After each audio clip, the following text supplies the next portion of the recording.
Welcome to the Slop Temple. We pray this video helps. You'll start by opening settings so you can change taskbar behavior immediately. First, make sure you're signed in with an administrative account. This avoids permission prompts. Open Start, type Settings, and press Enter. Once Settings is open, go to Personalization and select Taskbar. This is where Windows centralizes taskbar controls. You're not changing visual style yet, you're locating the controls that let you hide or disable features. Keep settings open. The next steps will modify specific taskbar components.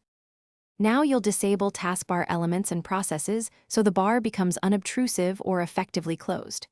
In taskbar settings, toggle off widgets, chat, search, and task view. These remove visible icons and background services.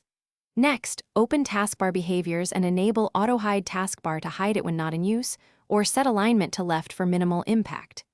If an app still pins icons, press Ctrl-Shift-Escape to open Task Manager, locate the process, and end it. This forces the taskbar. Finish by restarting Windows Explorer so all taskbar changes apply instantly. Open Task Manager, find Windows Explorer, right-click and choose Restart. The taskbar will reappear without the disabled items.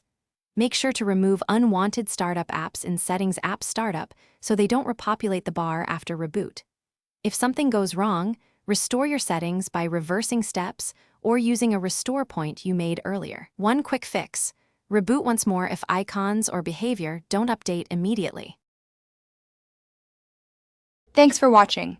Consider subscribing if we helped you.